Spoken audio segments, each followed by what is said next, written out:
Oh, it's time. Time to get radical. Viewer discretion is advised. Welcome to Radical Comment of the Week for October 20th through the 26th, 2020. These are the very best comments from that time period. Starting out with the three honorable mentions, we have Ektvar, Rusty Shackelford, and Billy 5 Tick. The bronze medal comes to us from Juliet India Mobile. XPlay is a good example of a standard. I haven't seen a single YouTube channel that has come close to that level. I'm not saying XPlay was ultra high production, but the writing was decent. They also had fun with the reviews, and most importantly, the reviews were accurate. I've come across some reviews where large portions of the game or product are omitted. For example, MGR will openly admit he has no technical or soldering skills, yet he'll review products which require it. Ultra HDMI, X-Station, ODE, PSIO, etc. Let's be honest. Soldering or technical know-how can be a barrier for some folks. However, how can a person truly review a product like that if all they're doing is essentially reading the product page bullet points? Take a look at MVG. E-begging aside, at least he can explain his topics well because he has a background in programming and can be considered a subject matter expert in certain circumstances. Look at Voltar. He's got some kind of electrical engineering background and can speak to related subjects. Adam is a journalist and Morgan was the eye candy, only from the neck down for me. Aw. The reviews were not predicated on some shitty Wikipedia article, a 5-minute Google search, or something you can read on Reddit while you were in the spank tank waiting for more morally questionable videos to load. Don't believe me? Let's play a game. Rules are simple. 1. Select your e-begging YouTube personality. 2. Find 3 of their reviews on games to watch. 3. Have a tally sheet ready for each time they mention the art style, the developer's passion, positive remarks, and finally, negative remarks. 4. Watch those videos and tally away. My point of this is most YouTube reviews follow the most basic of review formulas. Ask anyone duped by any review Woods has had on shitty indie games. It's so simple. Shield products gotten for free so that you get more free. Please donate more to me. Authenticity, is a big theme of this comment here. And there are a lot of channels, a lot of e-begging channels that I would hold probably I still don't like the e-begging, but at least on certain channels, they have an idea of what they're talking about. It doesn't take a long time if you stop by a channel and see the pattern in all these reviews. For instance, Dreamcast Guy. I've watched some of his reviews, and there are some similar games I've played, and I go, the motherfucker didn't even really play it all the way through. So not just on reviews, but let's say you're, talking about a product. If you're talking about products that you don't have a lot of experience with, it's pretty easy if you have the product to call out that motherfucker or, motherfuckers if there's, 2 people on the channel doing this, a tag team shilling duo, for instance.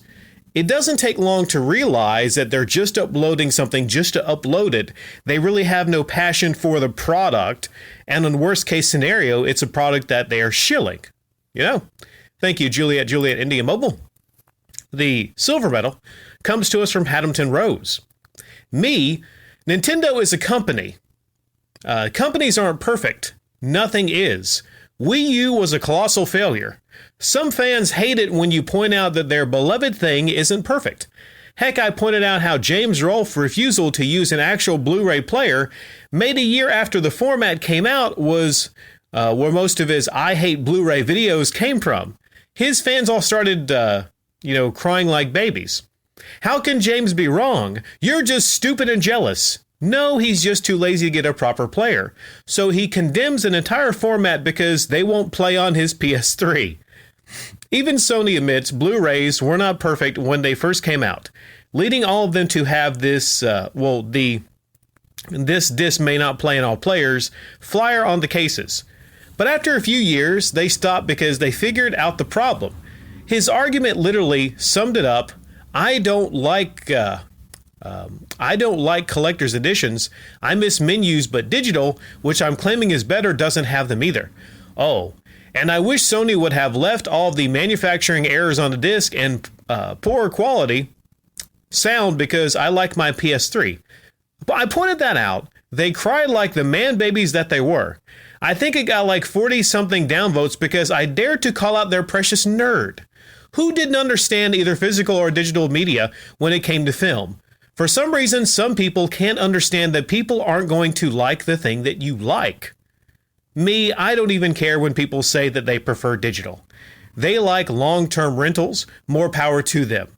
Just don't come crying to me when they pull or charge the thing you're renting. And I always back those statements up with facts showing Vudu, Amazon, and Apple have all done that to films and songs in the past. You can love something. Just understand its flaws. Physical has flaws, takes up too much space, can get damaged, and I can admit that. Star Wars, none of them are great works of cinema, and they all have their problems. And I understand when people don't like them. Pokemon? Heck, I barely like it anymore. The games have sucked since leaving the Game Boy, and the tune, Ash is the worst fucking trainer to ever live. You know he's going to lose at the end, so why bother watching it? Plus, they ruined the animation with their switch to that horrible, awful CalArts style. Ugh, the CalArts style. Isn't that the same style that's what they called used in Thundercats? Ooh, nasty. So, the debate between physical and digital, we talked about it before. Some people prefer digital. Some people prefer physical for different reasons. There's positives and negatives to each one. The big negative for digital is, and you summed it up how it's happened before, you can literally buy something. And let's say with this cancel culture, let's say you buy a movie on digital and something comes out about somebody that was in that movie, and then there's a big hubbub over it, and then you can't buy that movie anymore. I'm curious, like if you already bought the movie, let's say you have a license to it or to stream it or whatnot, what have you, then could there be a possible scenario to where you paid for something and you actually can't use it anymore? Right? Think about it. You're paying for something that's on a server, in many cases that you need access to. Well, what happens when you pay for something and you can no longer get access to it? Well, with physical, you really don't have to worry about that. If you buy something physically, then you own it for the rest of your life as long as it works, And you talk about how you can love something, but you can understand its flaws. That would be a long discussion I could have on that. Let's say a vehicle that you buy, and you buy it because it's the most amazing looking and running vehicle. It's just flawless, and you love it because it's flawless. But let's say you have it for many years, and let's say there's some scratches, let's say there's some wear and tear, but you know what? It's not perfect anymore, but you still love it. Let's say, you marry somebody, and then they're the stunning, they're a 10 out of 10, right? They're a supermodel in looks. Well, what happens when time goes on? Maybe their hair thins a little bit, maybe they get some wrinkles, maybe the snatch isn't, maybe it's a little, I don't want to get graphic.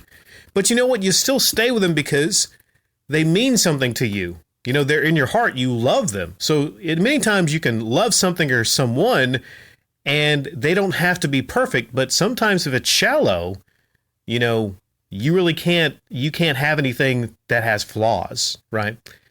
So I think we'll end that response there. Hampton Rose, thank you so much. And now we get to the gold medal.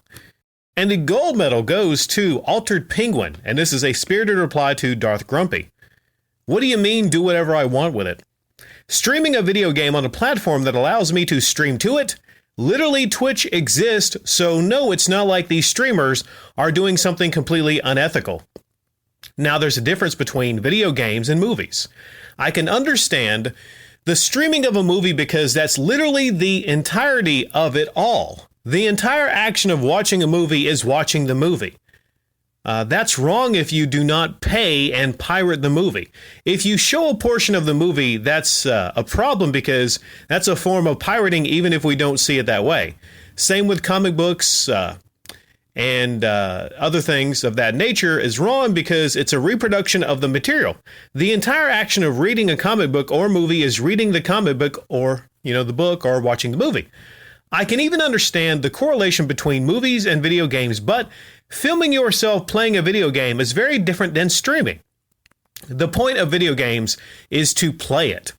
If I stream a movie illegally, I am giving the action of watching the movie away. If I play a song, I am giving the action of listening to the song away for free, meaning owners and creators see no money. If I stream a video game, I am not giving away the action of playing it, nor am I giving away the possibility to play it whenever a person may choose.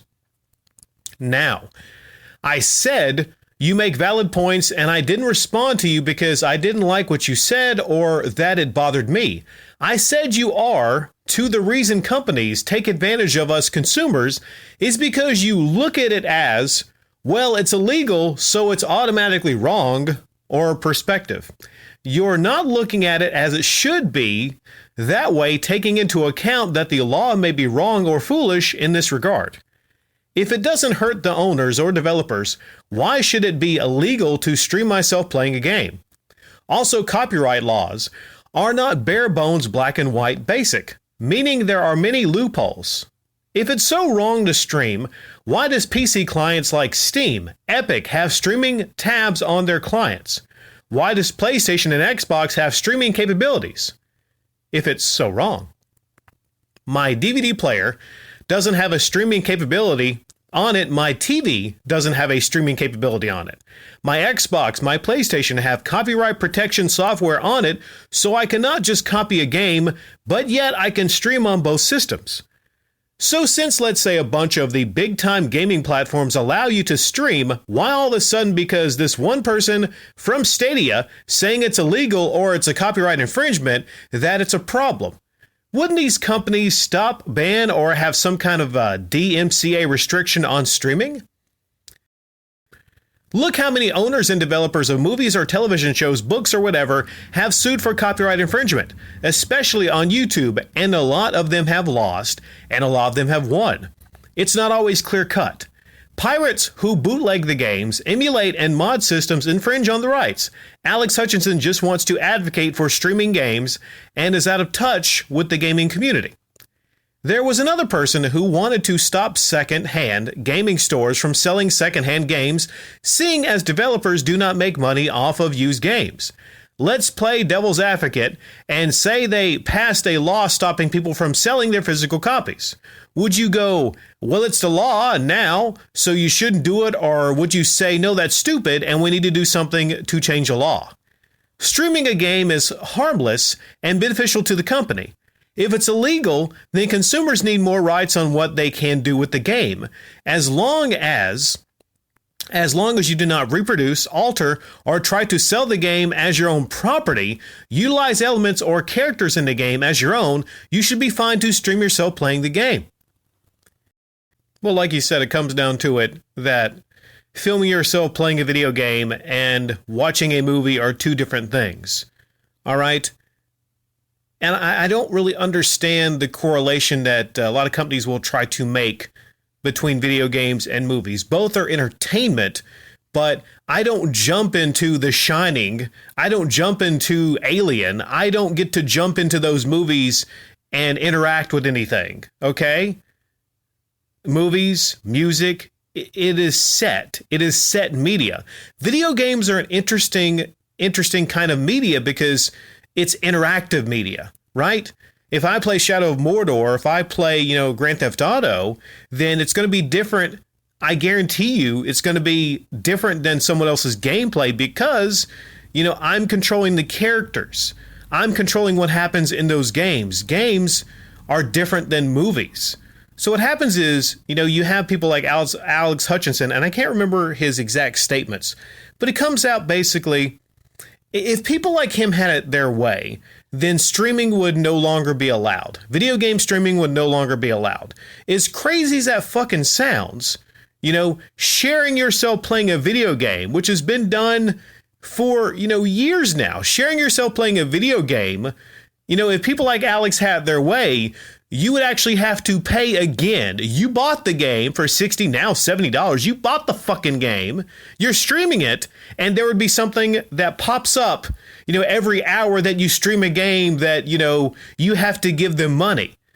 Okay, fuck these motherfuckers. They keep wanting to charge you and recharge you and recharge you. Set a price for the game. Also, this applies to microtransactions and re-releasing a game in the future. I saw some statements from, that guy, Todd Howard, that Bethesda guy. He lamented, and he didn't word it exactly, but the way it came out, you'd have to really kind of see it. I don't have it right now. But he was sad that people were still playing Skyrim. He was kind of sad. He was kind of sad that people are still playing a 10-year-old game because, you know what? He's not seeing any more money from it. It's not just good enough to create something that many people love. Imagine creating something, making a ton of money from creating something, and then seeing it down the road, people still loving it and appreciating it. But you know what? We still need to re-release Skyrim. Because, Todd Howard, these motherfuckers are just greedy as fuck. They don't care about the art. They don't care about the passion. These types, Alex Hutchinson, Todd Howard, these people just are about the greed.